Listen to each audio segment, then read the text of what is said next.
Bueno, pues bienvenidos al lugar santísimo. Aquí vamos a ver lo que son 3 puntos durante todo el recorrido. Pero antes de que empecemos, quiero darles más que nada la bienvenida a este lugar. En este lugar había solo una pieza, solo un mueble, y era el arca del pacto, que estaba hecha de madera de acacia recubierta de oro. Adentro del arca del pacto habían 3 diferentes cosas. Ahora, cada una de estas cosas las vamos a hablar más a detalle más adelante, pero vamos a ver que adentro había las tablas de los 10 mandamientos, lo que es el maná y la vara de Aarón.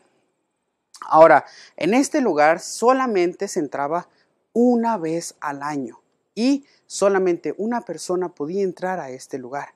El sumo sacerdote era el que entraba en este lugar. Y en Levíticos capítulo 16 y capítulo 23 nosotros podemos ver cómo es que se llevaba a cabo el momento en el que el sumo sacerdote entraba a este lugar. Cuando el sumo sacerdote entraba a este lugar, había algo importante que tenía que estar sucediendo afuera en el campamento. En el día de la expiación, solamente el sumo sacerdote podía entrar a este lugar. El sumo sacerdote, al entrar a este lugar, el pueblo afuera tenía que estar haciendo algo muy importante. 3 cosas. Tenían que estar ayunando, no podían trabajar y tenían que estar orando, pidiendo perdón por sus pecados. Mientras el pueblo hacía eso afuera del santuario, adentro el sumo sacerdote estaba ministrando por cada uno de sus pecados.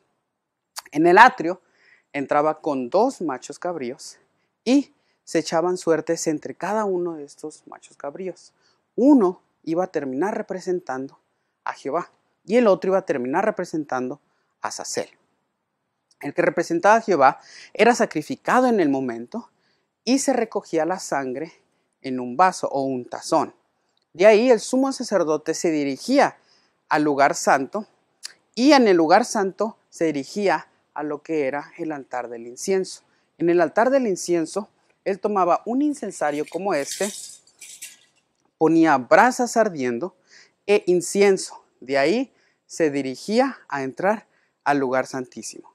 Al entrar al lugar santísimo, inmediatamente una nube espesa de este incienso que se estaba consumiendo cubría al sumo sacerdote.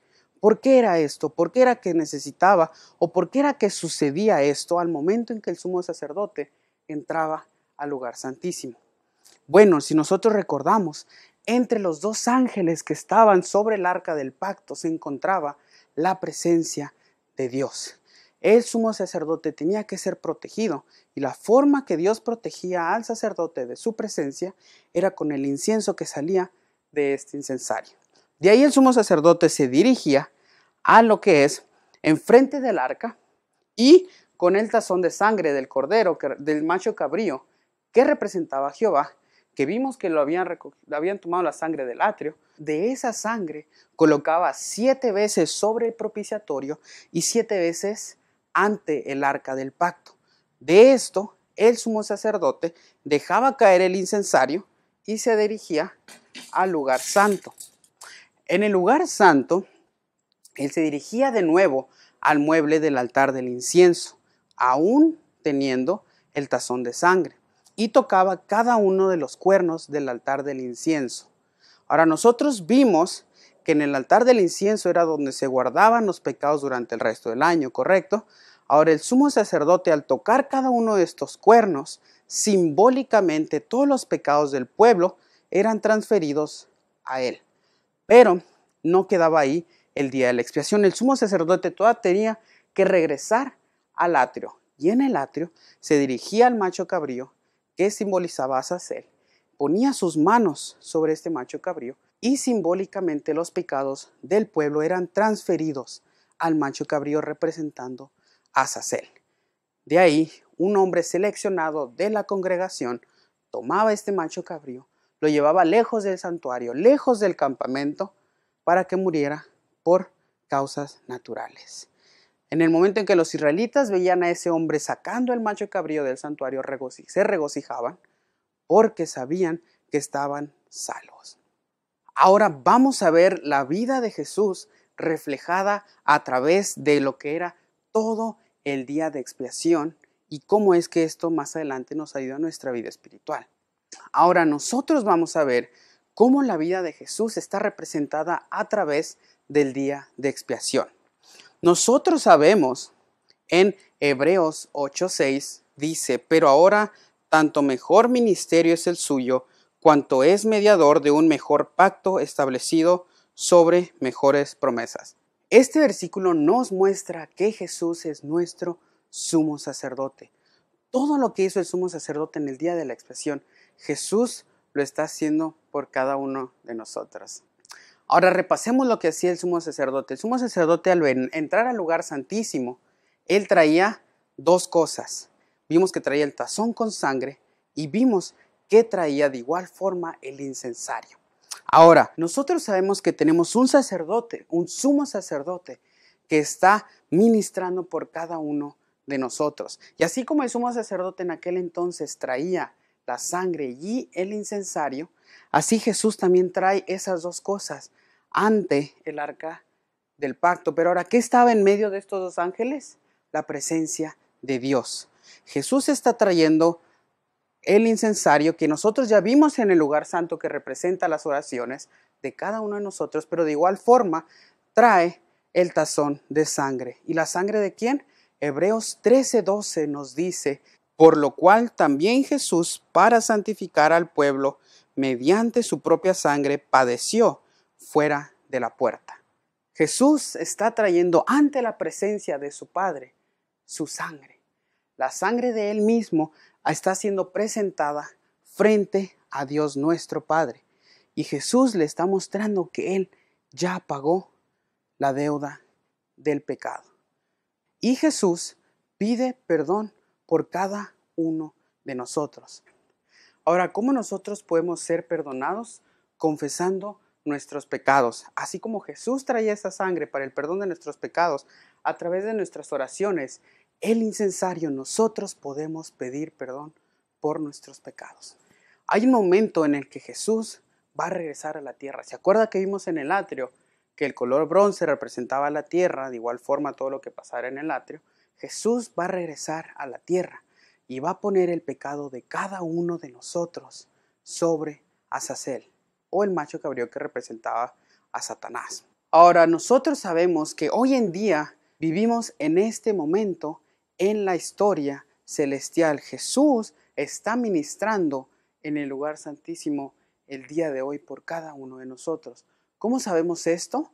Bueno, si nosotros recordamos en Daniel la profecía de las 2300 tardes y mañanas, al estudiar más a profundidad esta profecía, sabemos que Jesús se movió a una nueva parte de su ministerio por cada uno de nosotros.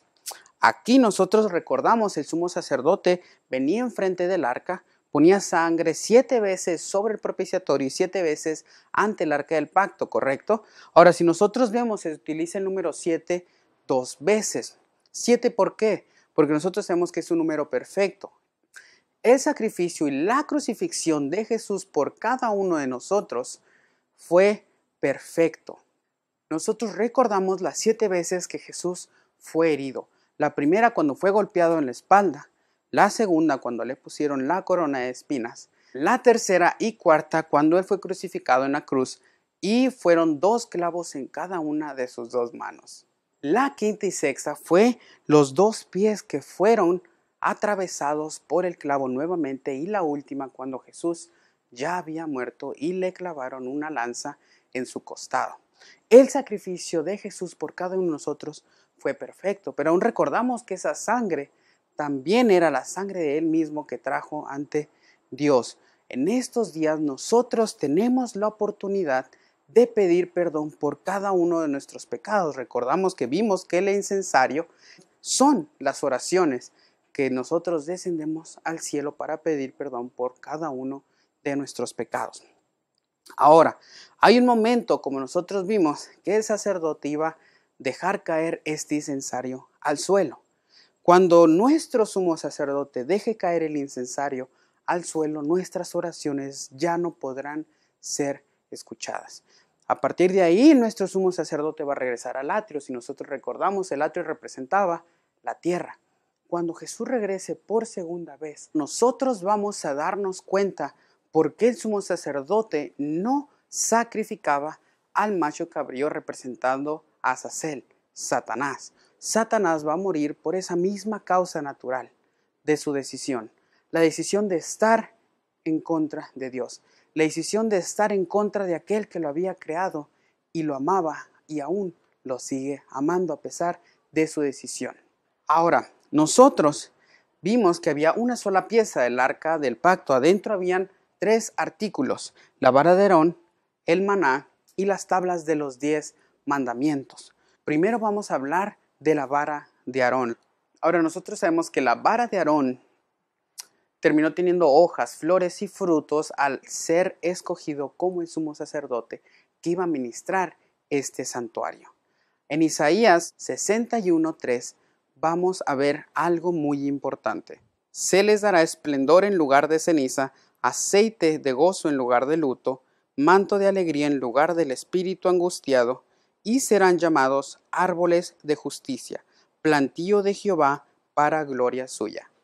La madera en ese versículo está representando a cada uno de nosotros. Ahora, nosotros vemos que el arca del pacto estaba hecha de madera que hace recubierta de oro. Ahora, en el siguiente versículo que vamos a leer, Hebreos 8:10, vamos a encontrar algo muy importante sobre las tablas de los 10 mandamientos.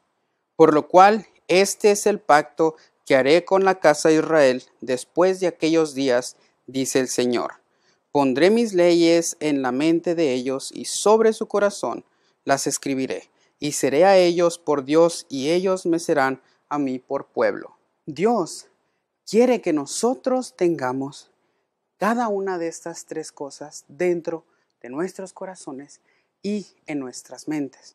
Ahora, nosotros nos damos cuenta que dentro del arca estaban estas 3 cosas, pero podemos ver que afuera del arca había una cosa más, lo que era llamado la ley de Moisés o el Torá. Nosotros sabemos que estos escritos son los 5 primeros libros de la Biblia. Cada una de las historias de los 3 objetos que están adentro del arca se encuentran dentro del libro del Torá. ¿Por qué separarlos y ponerlos dentro del arca? En el versículo de Colosenses 2:14 vamos a encontrar la explicación a esto. Él anuló el acta de los decretos que había contra nosotros, que nos era contraria, y la quitó de en medio clavándola en la cruz. Todas las leyes ceremoniales que ocurrían en cada uno de los 5 libros del Torá fueron clavadas en la cruz. Nosotros sabemos que cuando Jesús murió en la cruz, el velo del templo de Jerusalén se rasgó en 2, porque el verdadero que perdona los pecados del hombre había muerto al fin. Nosotros, al mantener cada uno de estos 3 objetos en nuestro corazón y en nuestra mente, entonces seremos recubiertos de oro. Si nos damos cuenta, Dios le dio a Moisés las tablas de los 10 mandamientos. Jesús se llamó a sí mismo el pan de vida. Y la vara de Aarón tenía frutos. En Gálatas 3 nosotros encontramos la descripción de los frutos del Espíritu. Cada uno de los artículos que se encuentra adentro del arca representa a cada una de las partes de la Trinidad. Dios quiere que nosotros mantengamos los frutos del Espíritu, que mantengamos el pan de vida dentro de nosotros y la tabla de los 10 mandamientos. A nosotros tener esa tabla de los 10 mandamientos, entonces seremos recubiertos de oro. El carácter de Dios entonces será reflejado a través de cada uno de nosotros y su presencia de igual forma estará sobre cada uno de nosotros. Hoy es el día que nosotros tenemos para decidir a quién vamos a seguir. Si nosotros decidimos elegir a Azazel o Satanás, nosotros ya sabemos cuál va a ser el final para Satanás y todo aquel que decida seguirle. De igual forma que si nosotros decidimos seguir a Jesús, nosotros encontraremos que todo aquel que sigue a Jesús terminará siendo recompensado.